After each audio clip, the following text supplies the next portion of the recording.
El día de hoy vamos a conversar sobre la nueva ley de contrataciones con el Estado, enfocado en lo que es obras y específicamente en la modalidad de construcción y entrega.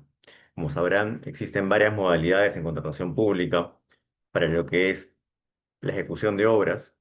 Sin embargo, digamos, la más recurrente, la más usada, es la de construcción y entrega y a partir de ahí es que se pueden derivar muchas otras más.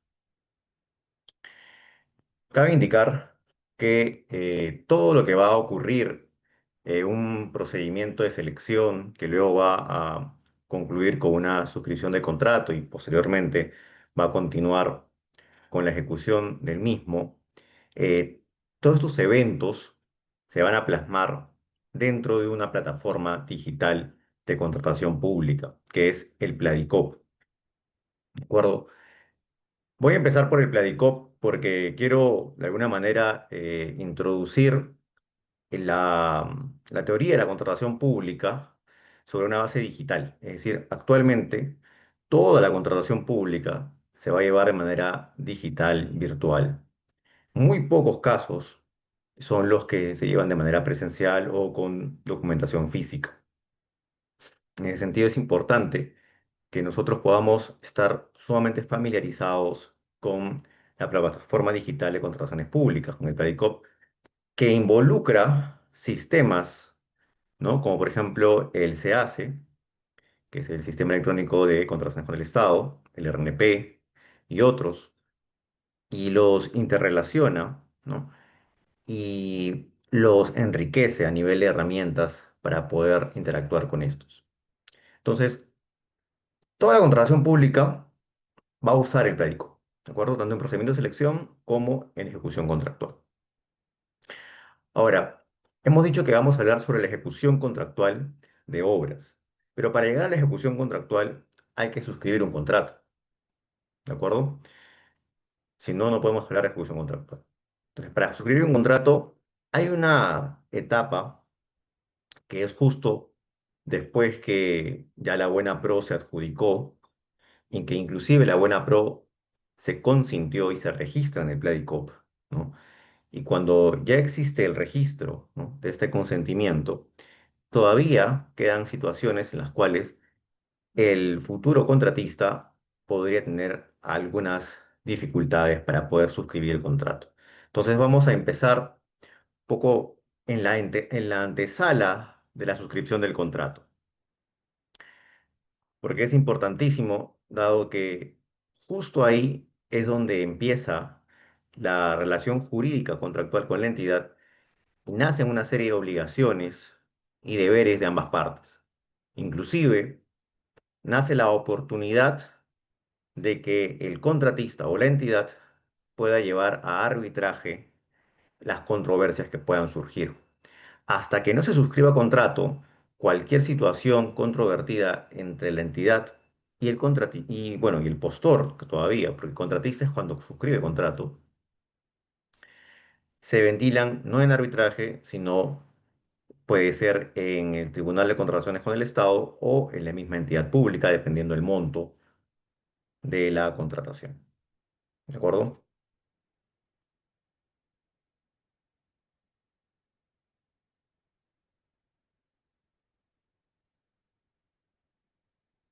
Esta es una gráfica de la línea de tiempo que tienen las entidades públicas y el adjudicatario de la Buena Pro para poder suscribir contrato desde el consentimiento ya de la Buena Pro. Es decir, ya el postor ganó, ya se consolidó su adjudicación y tiene que presentar los requisitos para perfeccionar el contrato. En esta etapa, todo aquel esfuerzo que hizo esta empresa para poder ganar la Buena Pro y adjudicarse el contrato puede tener éxito o puede fracasar, porque hay una serie de situaciones que van a influenciar en la decisión de suscribir el contrato como corresponde de acuerdo a la norma de contratación pública vigente. Entonces, la etapa ideal que vemos en el primer plano es que cuando se registra el consentimiento de la buena prueba en el Pladicop, tiene el contratista 8 días, tiene el postor 8 días para presentar los requisitos para perfeccionar el contrato. Y la Pero entidad no, tendrá 3 días. Buenos días, creo que alguien ha entrado. ¿Podrían apagar sus micros, por favor? Como venía diciendo, la entidad va a tener 3 días para poder suscribir contrato. Pero eso es la etapa, eso es lo ideal, digamos, y eso no ocurre. Muy rara vez ocurre que en 8 días el contratista o el postor, perdón, presente sus documentos para perfeccionar el contrato y en 3 días suscribe el contrato. Usualmente siempre existen observaciones que hacer. Y ahí estamos ya en la segunda, en el segundo plano de la imagen, ¿no? Cuando pasaron estos 8 días, se presentaron los requisitos para perfeccionar el contrato y luego hay 3 días que da la entidad, ¿no? Para revisar estos requisitos y poder señalar qué observaciones el postor debe subsanar. Para ello, tiene 4 días en los cuales debe utilizarlos para subsanar la totalidad de observaciones, porque de no hacerlo puede perder la buena pro que se le ha adjudicado, ¿no? No va a ser susceptible de suscripción de contrato. ¿Qué pasa si el postor tiene una garantía de fiel cumplimiento que está en trámite? Bueno, si la garantía de fiel, que pasa mucho, porque a veces las entidades financieras se demoran en otorgar la garantía de fiel cumplimiento. Ustedes saben que en muchos de los contratos se requiere la garantía de fiel cumplimiento, ¿no? Para la etapa de suscripción del contrato. Si no la puedes obtener para esa etapa, pues muy probablemente no sea susceptible de suscripción del contrato y pierdas esa oportunidad, ¿no? Y se le tenga que dar, digamos, la oportunidad de suscribir contrato al que quedó segundo. Pero ¿qué pasa si está en trámite? Bueno, si está en trámite, la entidad da al contratista, al postor, 3 días hábiles para que pueda, digamos, completarse ese trámite. O sea, aparte de los 4 días hábiles que tiene el postor para subsanar sus observaciones, el postor puede señalar a la entidad que está en trámite la emisión de su carta fianza o su póliza de caución y la entidad le va a dar 3 días hábiles para poder subsanar esto. Luego de ello, se procede a llamarlo para que suscriba el contrato. Ahora, esto sucede en aquellos procedimientos de selección en los cuales se requiera garantía de fiel cumplimiento, pero no en todo se requiere necesariamente garantía de fiel cumplimiento eh, acreditada con carta fianza, ¿no? Otros pueden también requerir esta garantía, pero se puede acreditar con retención. Ustedes seguramente que contratan con el Estado, que trabajan en materia de contratación pública, saben que existe la retención. Por ejemplo, con las MIPES, ¿no? Independientemente del monto del contrato, las MIPES, para suscribir contrato, pueden solicitar la retención del 10% de sus pagos a cuenta, a fin de que esto sirva como garantía de fiel cumplimiento. En relación con ello, ¿no? En relación con ello, este,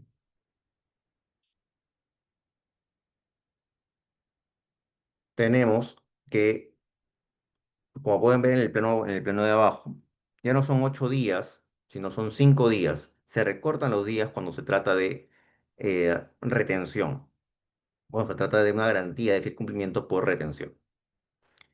Y esto está muy bien porque involucra que las empresas, digamos, ya no se van a preocupar por tener que obtener una carta fianza o una póliza de caución o un contrato inclusive de fideicomiso para poder acreditar la garantía de fiel cumplimiento. Entonces solamente tienen que cumplir con los requisitos para suscribir el contrato, obviando el tema de la garantía, porque ya la entidad con los pagos a cuenta les va a retener. Esto dinamiza muchísimo la economía y permite que muchas MIPES puedan participar en las contrataciones públicas. Ahora, como les había dicho, desde que se consiente la buena pro hasta que se suscribe contrato, podrían ocurrir muchas situaciones. Bueno, esas situaciones, ¿cómo se resuelven? No se resuelven a través de arbitraje, porque todavía no se ha suscrito contrato. Se resuelven a través de, puede ser una apelación ante el Tribunal de Contrataciones con el Estado o ante la propia entidad, dependiendo del monto del proceso de selección.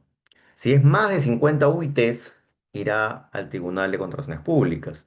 Si es menos, irá a la entidad pública que está contratando y resolverá la autoridad de gestión administrativa. ¿Quién es la autoridad de gestión administrativa? Muy bien. Es dependiendo de la entidad, porque, por ejemplo, en los ministerios, la autoridad de gestión administrativa es el secretario general, mientras que en los programas, por ejemplo, el Programa Nacional de Saneamiento Urbano o el Programa Nacional de Saneamiento Rural o cualquier otro programa, la autoridad de gestión administrativa es el titular del programa, es decir, el director del programa. Él es la autoridad o ella es la autoridad de gestión administrativa. Lo que no pasa en entidades como ministerios, había mencionado, u otras que tienen gerente general, por ejemplo. ¿De acuerdo? Ahora, ¿qué aspectos o qué supuestos se pueden discutir tanto en apelación como, bueno, en apelación, tanto en el tribunal como en la entidad? Es el otorgamiento de la buena pro, ¿no?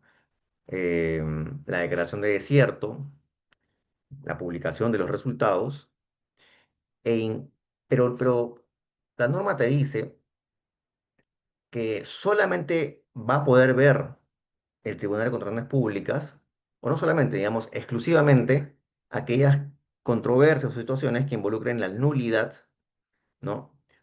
O inclusive la cancelación. Por ejemplo, si a un procedimiento de selección se le identifica un supuesto de nulidad, entonces esa nulidad del procedimiento de selección, que puede, que puede identificarse en cualquier momento hasta antes de la solución del contrato. Si digamos, que al que ganó la buena pro no le parece que es nulo, podría apelar, ¿no? Inclusive si la entidad decide cancelar, el ganador de la buena pro también podría apelar esa decisión de la entidad. Dependiendo del monto, irá a la propia entidad. Mejor dicho, en esos supuestos solamente va al Tribunal de Contratación Pública, ¿no? En otros supuestos va hacia la entidad. Cuando se trata de MIPES, ¿no? El monto de la garantía para poder apelar es de 25 UITs.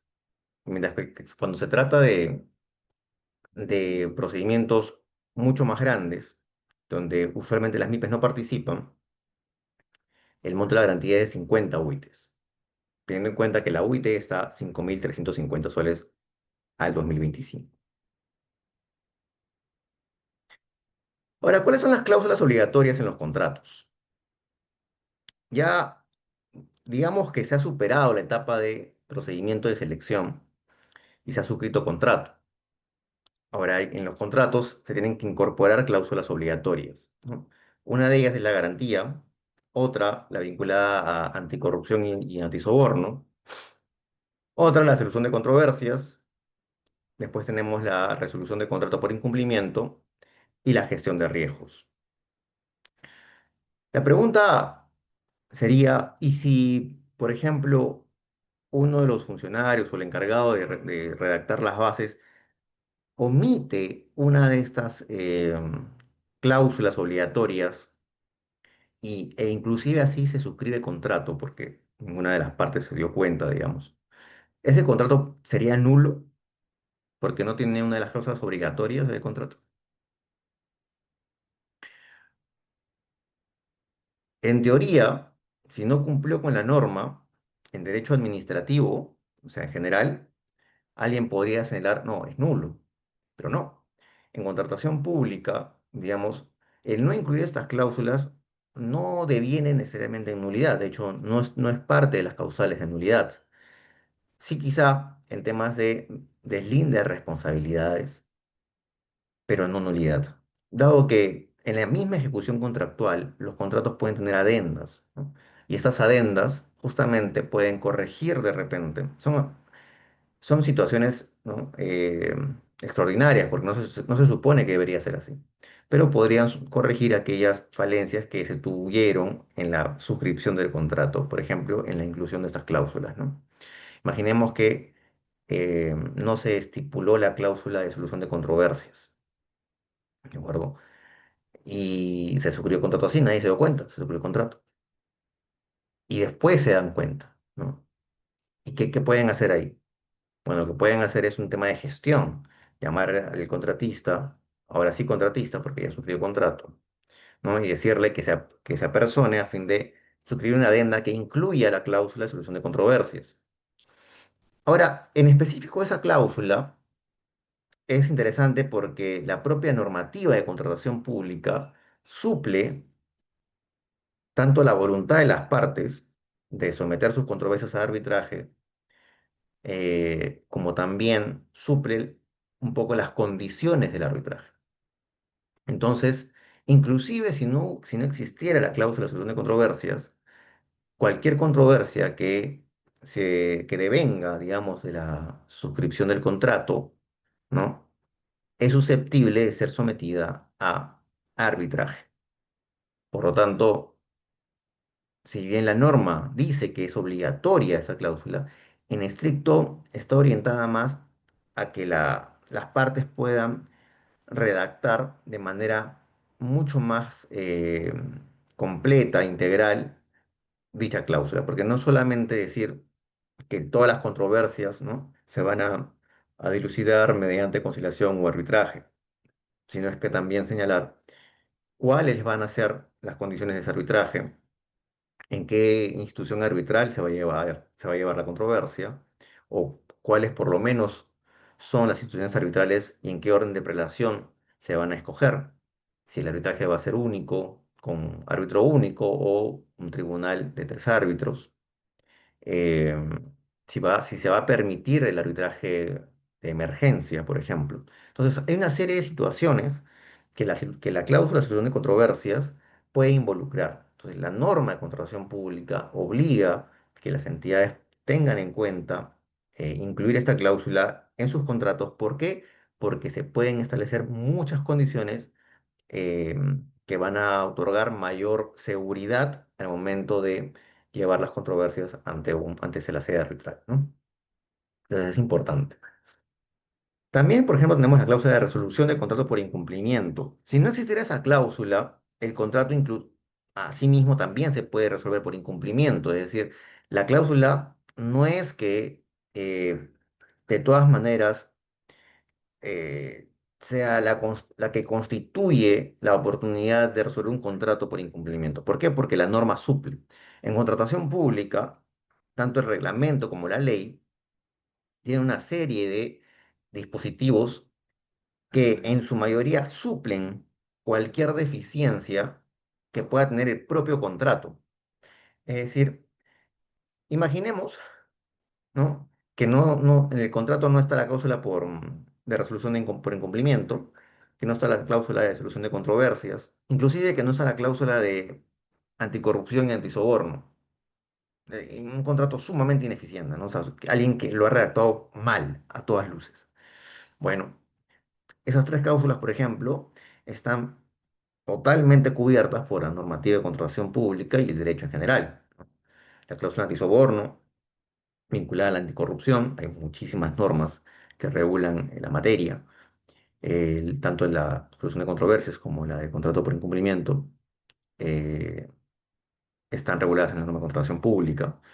Por lo tanto, la entidad o el contratista, ante una situación, por ejemplo, de incumplimiento de la parte contraria, puede iniciar el procedimiento establecido en la norma. No hay un impedimento para que lo haga a pesar de que no esté en contrato. Así es que, si bien son obligatorias, desde mi punto de vista, la omisión de alguna de estas, lo que podría acarrear es más un tema de responsabilidad administrativa por no cumplir la norma de establecer dicha cláusula en el contrato, ¿no? Ahora, la cláusula de gestión de riesgos sí merece un tratamiento especial, porque, por ejemplo, en obras sí se requiere necesariamente que el expediente técnico tenga la gestión de riesgos determinada.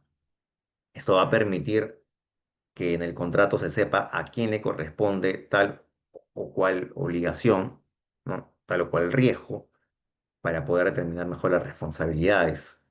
Y eso, como el expediente técnico es parte de las bases, ¿no?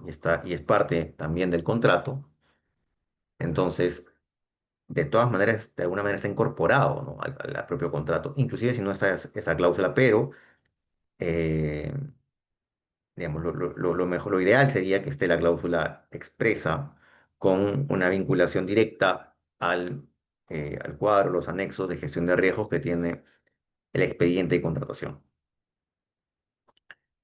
Después están las garantías. En las garantías, recuerden que existen garantías por, tanto por el tema de fiel cumplimiento, por tema de, claro, de fiel cumplimiento, ¿no? Al inicio del contrato. También hay garantías por presiones accesorias. También hay garantías por los adelantos. Entonces, acá sí es importante, porque eso ya no lo suple la norma de contratación pública. Ahí la norma lo que hace es darte un badaje de situaciones en las cuales se puede presentar garantías, pero quien debe determinar qué garantías se presentan y cómo se presentan es la entidad. ¿De acuerdo? Así que eso sí es bastante importante que esté, a fin de que esté absolutamente claro cuáles son las garantías que se deben presentar en el contrato. Habíamos hablado un poco de adelantos, ¿no? La entidad contratante puede entregar adelantos al contratista con la finalidad de otorgarle financiamiento o liquidez para la ejecución del contrato en las condiciones establecidas y fundamentadas en la estrategia de contratación. El adelanto puede ser directo, puede ser para materiales e insumos, equipamiento inmobiliario y otros que se establezcan en el reglamento. Por ejemplo, un adelanto por avance. El adelanto por avance es una situación sui generis porque no estaba en la norma anterior. ¿Ustedes qué entenderían por adelanto por avance? Es decir, ¿a qué los deriva, ¿no? Uno podría decir, ok, por avance en la obra, en la ejecución de la obra. Pues sí, justamente la norma lo que está haciendo aquí es de alguna manera premiar, yo lo veo de esta manera, o favorecer al contratista diligente, ¿no? Que ha ejecutado la obra conforme el cronograma de ejecución de obra, que no se ha retrasado, y que ha llegado por lo menos al 60% de avance de obra y que se encuentra en una situación óptima. Entonces, ante un contexto de esa magnitud, que pocas veces pasa para eso también. O sea, en el Perú, lamentablemente, los contratistas suelen tener problemas o dificultades, ya sea por situaciones imputables a ellos mismos o no, para avanzar adecuadamente la obra conforme el cronograma o la ruta crítica de la obra. En ese sentido, esto es como una motivación adicional. Es decir, si tú, contratista, has hecho tu trabajo de manera ideal, entonces si llegas al 60%, tienes la oportunidad de pedirme un adelanto por el avance de la obra. Narras, ¿no? Un adelanto. Y esto inyecta mayor liquidez al, a la obra, ¿no? Al poder adquisitivo del contratista a fin de que pueda comprar mayor cantidad de maquinaria, materiales y demás, ¿no? Que puedan favorecer el rápido avance de la obra, ¿no? De acuerdo al expediente técnico de obra. Entonces eso es importantísimo. Los documentos de procedimiento de selección pueden establecer adelantos directos al contratista, los que en ningún caso exceden en conjunto el 30% del monto del contrato original. No puede exceder más del 30%, ¿de acuerdo? Esto es por norma. Hay entidades que siempre procuran dar el adelanto hasta el 30% completo, no menos, porque esto le permite mayor ejecución del presupuesto. Ustedes saben que las entidades públicas un poco como que se miden por el nivel de ejecución que tienen durante los meses, ¿no? Es decir, mientras más ejecutes, más eficiente eres, entidad pública. Eso es más o menos el indicador que está en el Estado. Por lo tanto, muchas entidades públicas, digamos, que buscan la manera más rápida, ¿no?, de ejecutar presupuesto. Y una de las formas es estableciendo los adelantos. Es decir, la obra todavía no ha empezado físicamente. O sea, ya se suscribió el contrato, pero no hay ningún ladrillo en el terreno de la obra. Y a pesar de eso, ya el contratista recibió casi el 30% o el 30% del monto del contrato, que es un montón. Imaginemos un contrato por pues, 200 millones, 300 millones, que en obras eso es bastante frecuente. Entonces, no son pocos los recursos que se destinan en los adelantos. Entonces hay que tener mucho cuidado siempre de qué contratista es el que tenemos al frente, porque si no, hay muchos que una vez que obtienen los adelantos, pues al día siguiente desaparecen del país, ¿no? Esto ha pasado en repetidas ocasiones con contratistas extranjeros. Así que el Estado peruano, en general, tendría que tener bastante cuidado con esto. Bueno, los contratos están destinados a cumplirse de acuerdo a cómo han sido suscritos. Sin embargo, hay situaciones en las cuales es necesario que estos contratos sean modificados, ya sea porque ocurrió un caso fortuito, una fuerza mayor, o porque el expediente técnico, ¿no?, tenía deficiencias y entonces no se puede avanzar la obra hasta que, digamos, se corrija esas deficiencias y se pueda realizar una obra menor que permita viabilizar la obra mayor, ¿no? O a veces se ha dimensionado demasiado las prestaciones que van a involucrar la obra, las partidas presupuestarias, y hay que reducir las partidas. O de repente, si ocurrió una situación que solamente involucre mayor plazo contractual, porque el plazo que se le ha dado al contratista no es suficiente para acabar la totalidad de las partidas de ejecución de obra. Entonces, a partir de situaciones como esas, nace la necesidad de modificar el contrato de ejecución de obra. ¿Y qué supuestos para modificar el contrato tenemos? Pues tenemos eh, la causal de ejecución de prestaciones adicionales, ¿no?, la reducción de prestaciones, la ampliación de plazo, la modificación por hecho sobreviviente a la suscripción del contrato, que no sea imputable a las partes, y otros contemplados en el reglamento o en los contratos estandarizados, como NEC o FIDC. Con relación a la ejecución de prestaciones adicionales, esto se da usualmente, no siempre, pero usualmente, por deficiencias en el expediente técnico.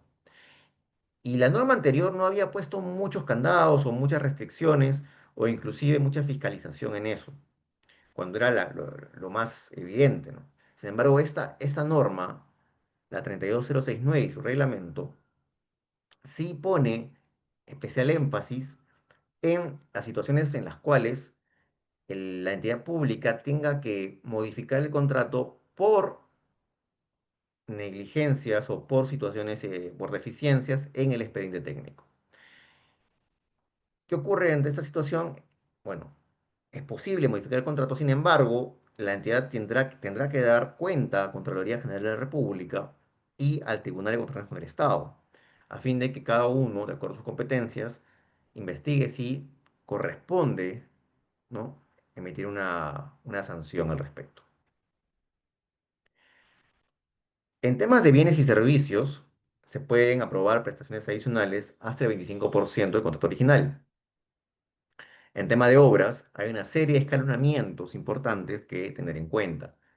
Ya no es como en la situación anterior, con la 32.0 con la 30225, sino que ahora tenemos que la autoridad administrativa, ya habíamos hablado de la autoridad de gestión administrativa hace un momento, ¿no?, puede aprobar modificaciones, ¿no?, prestaciones adicionales, hasta el 15%. Más del 15%, hasta el 30% lo aprueba el titular de la entidad. Me había mencionado hace un momento que en algunas entidades públicas el titular de la entidad coincide con la autoridad de gestión administrativa. Por ejemplo, en los programas. Hay muchos programas en el Perú, ¿no? Por ejemplo, programa A Comer Pescado, programa de saneamiento rural, de saneamiento urbano, entre otros, que tienen un director ejecutivo, ¿no? Y ese director ejecutivo vendría a ser el titular de la entidad. Entonces, en ese caso, digamos, el titular de la entidad tendrá, como vemos, hasta el 30% del monto del contrato original para aprobar adicionales. ¿Cómo era en la norma anterior? ¿Se acuerdan? La norma anterior involucraba que solamente se podía aprobar adicionales dentro de la entidad pública hasta el 15%. Si superaba el 15%, el expediente iba a Contraloría, para que Contraloría revisara y verificara si era viable, ¿no?, la aprobación técnica de ese adicional de obra. Nadie quería irse a Contraloría porque ahí se descubrían muchísimas situaciones irregulares vinculadas a la elaboración del expediente técnico. Entonces siempre trataban de aprobar adicionales, pero también aprobar reductivos vinculantes. Estos reductivos vinculantes lo que hacían era disminuir la incidencia porcentual de las partidas presupuestales. Entonces nunca se llegaba al 15%, porque cuando tú apruebas una adicional de obra, entonces tú aumentas incidencia porcentual, ¿no? Incidencia porcentual de las partidas presupuestales. Pero si tú al aumentar apruebas también un deductivo, entonces disminuye. Por ejemplo, en obra, ¿cómo sería esto? Imaginemos que estamos ejecutando obras en tierra, ¿no? Y según el expediente técnico, el espacio donde se va a ejecutar, o sea, una planta de tratamiento de aguas residuales, pues está libre, ¿no? Según el expediente técnico está libre, pero cuando tú vas in situ, ves que no está libre, sino que hay una pared de concreto que está bloqueando, digamos, o que está interrumpiendo el espacio donde se va a ejecutar la obra. Entonces, la partida presupuestal va a involucrar que se haga una adicional, ¿no?, para poder destruir, digamos, ese bloque de concreto, pero también se tenga que de repente hacer un deductivo vinculado, ¿no?, para poder retirar algún tipo de partida que se va a ejecutar ahí, por ejemplo, el petar, ¿no? Ya no se va a poder ejecutar el petar porque ahí va a quedar escombros, la tierra en la cual se va a poner la planta de tratamiento de agua residual, pues ya no va a tener, digamos, la misma resistencia, ya que se ha vulnerado toda el subsuelo, ¿no? Para poder sacar ese muro de concreto que estaba enterrado en la tierra. Entonces, justamente el adicional de obra es el aumento de una partida, mientras que el deductivo es el retirar una partida presupuestal. Entonces, siempre juegan con eso a fin de no llegar al 15%. Eso es lo que hacían antes. Ahora, la norma ha dado mayor amplitud y se va hasta el 30% para el titular de la entidad. Más del 30%, hasta el 50%, ya lo ve la Contraloría General de la República. Sin embargo, a pesar de que tanto la entidad pública como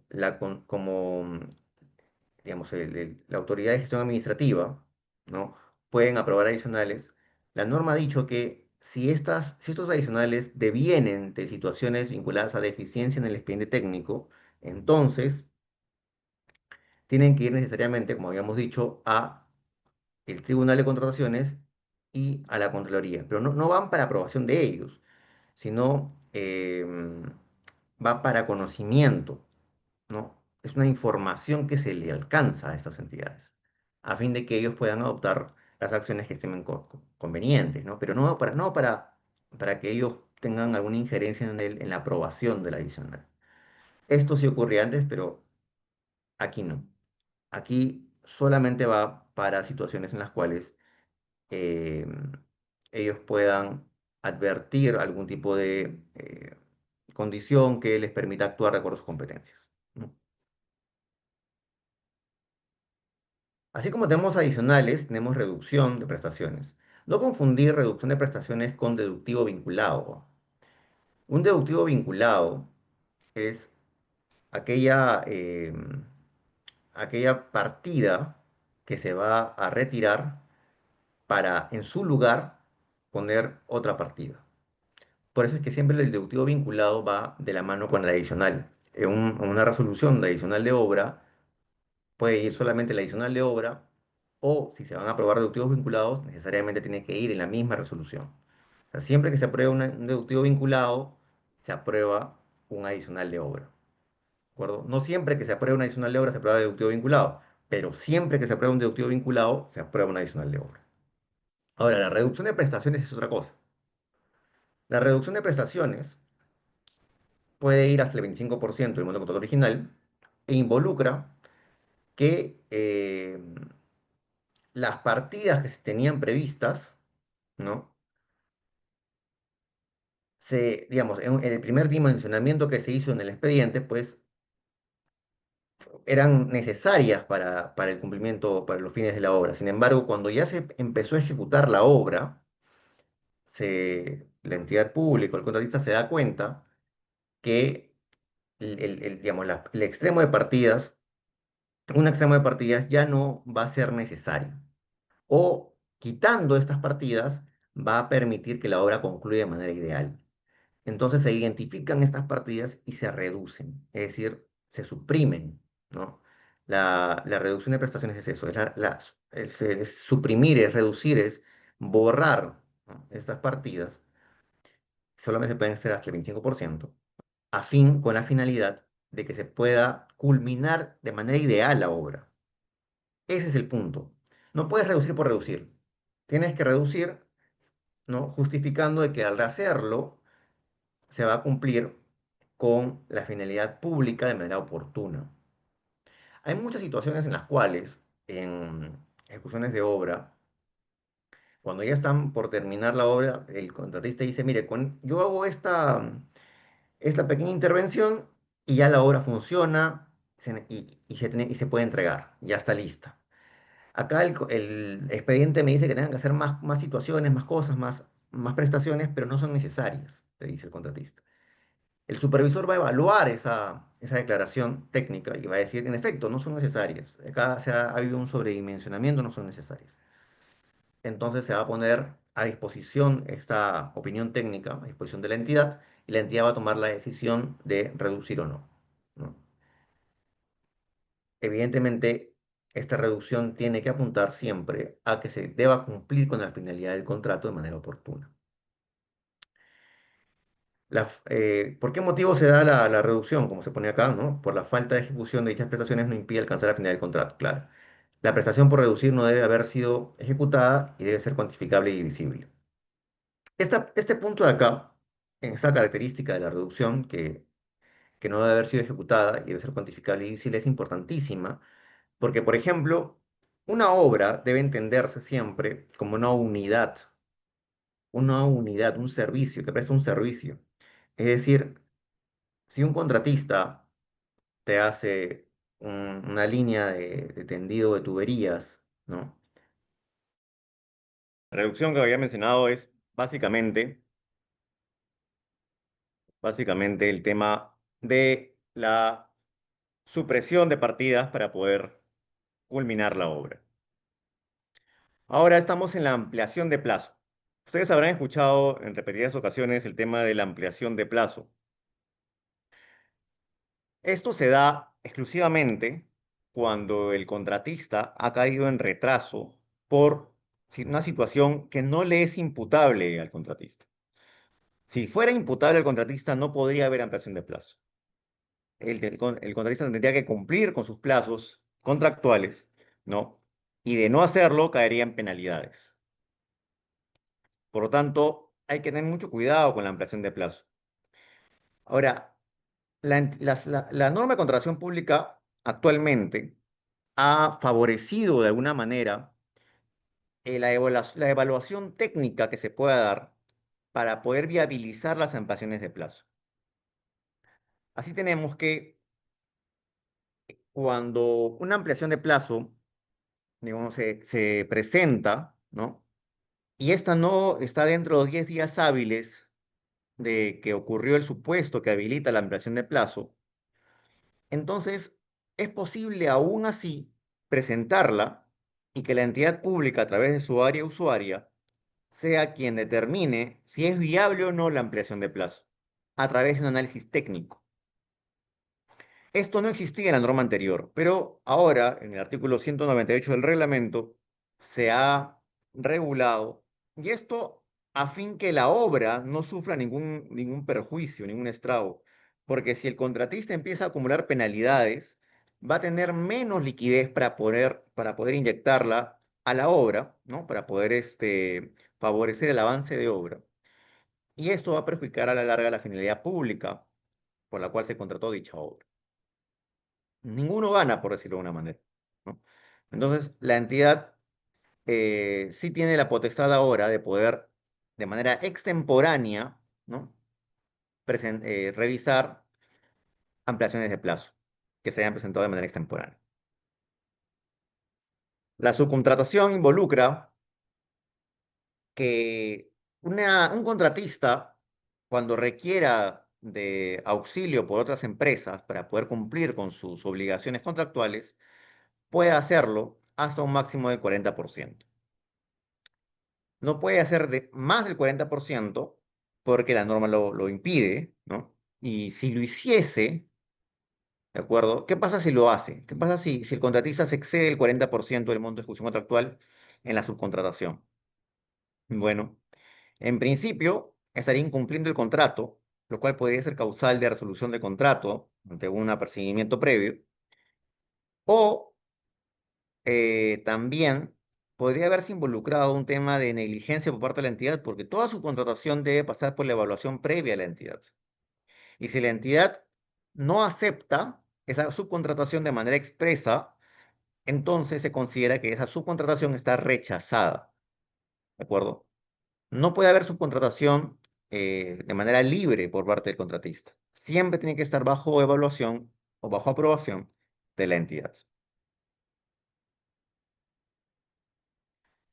Imaginemos que ya la obra ha avanzado, ya ha llegado a buen puerto, y entonces ya se culminaron las partidas presupuestales, ¿no? Ya se ejecutaron. Entonces toca la recepción y la conformidad de la obra. En este punto, el contratista va a dar cuenta al supervisor de obra, ¿no? Y va a decir, ya hemos terminado con la ejecución. Y el supervisor de obra va a evaluar y va a emitir un certificado técnico de conformidad técnica a fin de que dé fe que en efecto dicha obra ha cumplido cabalmente con el 100% de la ejecución de las partidas de obra.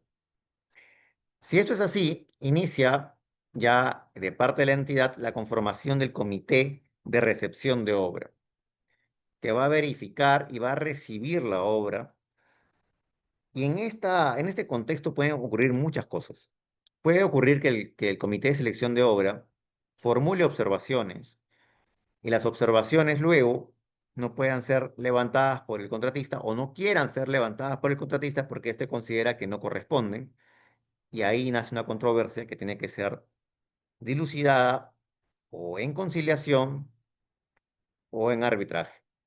Previamente podrían ir a la Junta de Resolución, de la Junta de Prevención y Resolución de Disputas, pero usualmente en obras que no tienen esta junta, pues van a conciliación o arbitraje. Con relación al tema de los pagos, anteriormente, con la norma anterior, no se podía, de alguna manera, presionar a la entidad pública para que cumpliera con los pagos a tiempo. Entonces, muchos contratistas quedaban pendientes de pagos por largas semanas, inclusive meses, y se iban a controversias para que para que paguen, ¿no? La entidad. Sin embargo, ahora, con la nueva norma, con la 32069, esto ha cambiado, porque la entidad tiene 10 días hábiles para otorgar la conformidad y cumplir con el pago, o de lo contrario, incurre en falta grave, ¿no? Y ahora, si el contratista se queja de que no le han pagado dentro del plazo acordado, la entidad puede tener 5 días más de prórroga, pero como ya hay una queja de parte del contratista, entonces la falta ya no va a ser grave, sino va a ser muy grave. Y esto en una situación de procedimiento administrativo sancionador puede, digamos, perjudicar bastante al funcionario encargado de los pagos. Ahora vamos a pasar a ver el tema de resolución de contrato. La resolución de contrato es una situación que nunca se quiere, porque uno suscribe contrato para que pueda terminarse el contrato, ¿verdad? Para que pueda ejecutarse todas las prestaciones, se entregue la obra y se pague. Esa es la situación ideal. Pero la situación no ideal es la resolución de contrato, aquella por la cual el vínculo contractual, la relación jurídica termina y que puede generar una serie de responsabilidades y pagos. ¿Cómo es esto? Primero, cualquiera de las partes puede resolver el contrato, siempre que se encuentre dentro de las causales previstas para ello. Una de estas causales es el caso fortuito o la fuerza mayor que imposibilita la continuación del contrato. Digamos, esta situación no tiene culpa de las partes porque nadie puede prever que exista una situación general que afecte digamos, al Estado peruano, que no permita continuar con la obra, o que haya una norma, ¿no?, que impida la continuación con la finalidad pública de esa obra porque, digamos, el Poder Ejecutivo, el Estado decidió que así es. Es decir, hay una norma, ¿no?, que se contrapone ahora con los fines de la obra. Entonces ya no se puede. Esa es digamos, la fuerza mayor, ¿no? En casos fortuitos son las catástrofes, ¿no? Entonces hay una catástrofe que impide que se pueda continuar con la obra. Esas son situaciones que no son materia de dominio de las partes. Por lo tanto, digamos, se puede resolver el contrato simplemente con una carta notarial enviada a la otra parte explicando las razones, ¿no? Y ya está. No tiene mayor complicación. Después está el incumplimiento de obligaciones contractuales por causa atribuible a la parte que incumple, claro está. Esta situación es la más recurrente, ¿no? El incumplimiento. Cuando uno contrata en el Estado, lo más difícil es cumplir. No, las personas digamos, se involucran a contratar y no tienen en cuenta la dimensión que es cumplir con ese contrato. Tiene una serie de aristas los contratos que después ya en la propia ejecución se va dando cuenta el contratista y y se da con la sorpresa de que no había presupuestado tal o cual cosa y ahora le sale más caro. Entonces trata de buscar ampliaciones de plazo o adicionales y no se los dan, ¿no? Y empieza a incumplir poco a poco y llega a una situación inmanejable. Entonces, mucho pasa eso y las entidades del Estado deciden, ¿no?, apercibirlos para el cumplimiento de sus obligaciones, dando 15 días como mínimo, y posteriormente, en una segunda carta notarial, pues resuelve el contrato. Esta situación genera que el contratista sea susceptible de una situación de sanción ante el Tribunal de Contrataciones del Estado, porque porque a causa del contratista resolvió el contrato. Eso es una causal de sanción, ¿de acuerdo? Que puede derivar en una inhabilitación. Así que no es poca cosa. Adicionalmente, cuando incumples y te resuelven el contrato por ese motivo, la entidad puede ejecutar la carta fianza, que te va, digamos, dejar en una situación de desventaja en el sistema financiero. Y esto es terrible digamos, para la confianza que puedas proyectar como empresa ante el sistema financiero. Entonces, es un muy mal negocio incumplir tus obligaciones contractuales. De otro lado, la entidad pública también podría incumplir, pero el incumplimiento de la entidad pública tiene que ser exclusivamente por obligaciones esenciales. No cualquier obligación, sino esenciales. ¿Cuáles son las obligaciones esenciales? Por ejemplo, aquella que no permite ejecutar la obra. La entrega de terreno.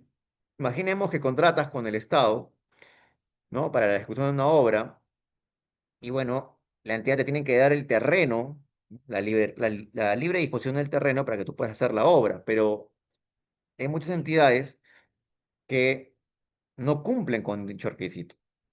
No pueden dar el terreno porque de repente el terreno no es suyo, no está saneado, tiene interferencias. Entonces, el contratista no puede esperar para siempre que le entreguen el terreno a fin de ejecutar la obra, ¿no?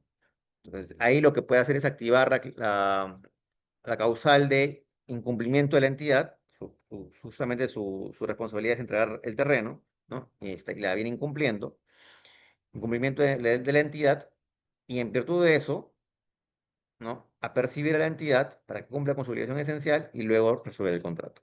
Ahí la entidad también incurre en una serie de situaciones graves para el funcionario que estaba a cargo de dicho contrato, ¿no? Inclusive la entidad tiene que pagar una indemnización al contratista por el 50% del monto de la obra.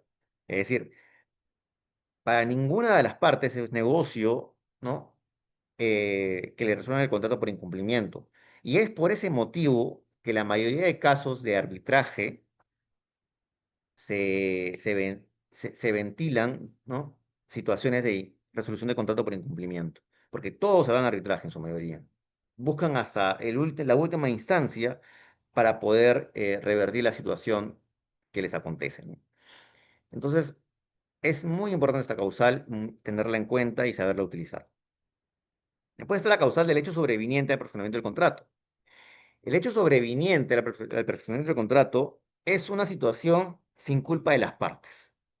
Entonces, aquí cualquiera de las partes puede enviar una carta notarial a la otra explicando las razones de que existe un hecho sobreviniente al perfeccionamiento del contrato, que no es lo mismo que decir caso fuerte o fuerza mayor, porque el hecho sobreviniente puede ser algo vinculado a, imaginemos una obra de mar, ¿no? Cuando se hacen muelles, ¿no? O cuando se hacen estos puentes que se adentran al mar, ¿no? Estos muelles para el transporte de material hidrobiológico de los pescadores en las caletas ribereñas del Perú, por ejemplo, ¿no? Entonces, estos muelles se sostienen en pilotes que están enterrados en las profundidades marítimas.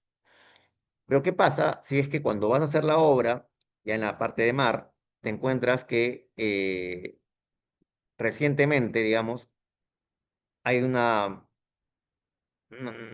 afluente de peces que son de reserva, ¿no? Estos bancos de peces que son fauna protegida. Entonces, no puedes perjudicar, digamos, el medio ambiente de esos peces. Entonces, no puedes hacer la obra ahí. Eso está protegido. Hay mucho de este caso es muy común. Para aquellas entidades, por ejemplo, el Fondo Nacional de Desarrollo Pesquero, antes hacía obras de mar, ¿no? Y tenía muchos problemas con hacerlas porque había situaciones en las cuales se encontraba con bancos de especies de peces protegidos, ¿no? Y no podía atentar contra el medio ambiente de ellos, entonces ya no podía hacer la obra justo en el lugar donde ellos se han posicionado, porque ellos se van moviendo de acuerdo a las estaciones. Entonces, es una situación que no se podía prever, sobreviniente al perfeccionamiento del contrato, y entonces se tuvo que resolver el contrato por esa situación. No hay culpa de las partes, no hay responsabilidad de las partes. eh, es una situación limpia, por decirlo de alguna manera, para que ninguno de los intervinientes en dicho contrato tenga que pagar algún tipo de situación o de indemnización. Después está por incumplimiento de la cláusula anticorrupción. Esta es, digamos, bastante sencilla de comprender, ¿no? Si es que se identifica que alguna de las partes ha incurrido en prácticas, digamos, ilegales, ¿no?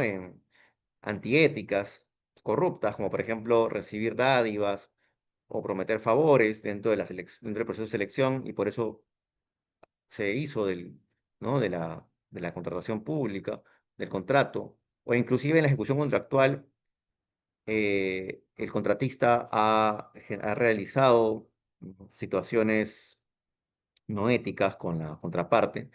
Mucho pasa, ¿saben en qué forma?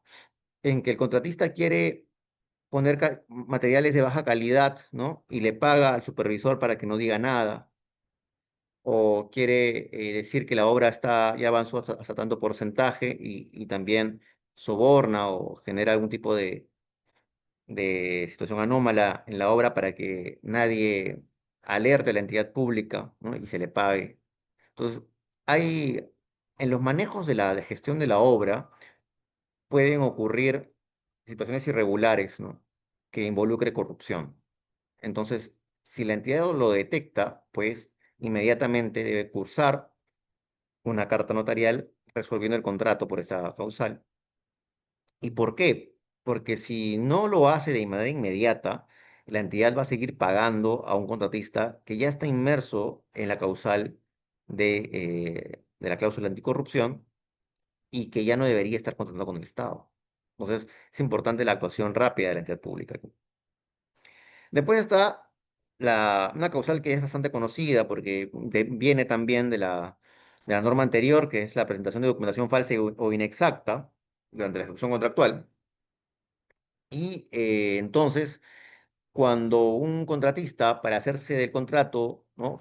falsifica o adultera un documento y luego esto se identifica, pues es susceptible de que ese contrato pues, se quede sin efecto, ¿no? Esa causal ya es bastante conocida por las personas que contratan con el Estado, así que no merece mayor explicación. Después está la configuración de la condición de terminación anticipada de extensión del contrato. Esta es una situación nueva, no existía antes, que en el mismo contrato se pueda establecer una cláusula de terminación anticipada. Es decir, ponerle algo así como que si ocurre tal cosa, entonces el contrato se termina, ¿no? Ante tal situación, el contrato se termina. Pero ante tanta situación fáctica, ¿no? Si, por ejemplo, se llega a tanto porcentaje o si, digamos, la marea sube hasta tanto en la ribera y entonces situaciones que se pueden prever desde antes se pueden establecer en el contrato y señalar que estas situaciones van a generar la inmediata resolución del contrato. Eso es una situación nueva, no había, y creo que no hay mucha casuística al respecto actualmente porque justamente es nueva la cláusula, digamos, esta regulación. Así que estas en general serían las causales de resolución de contrato, que cada una de ellas además involucra la posibilidad de que la contraparte pueda ir a arbitraje. Y en el arbitraje, ya sea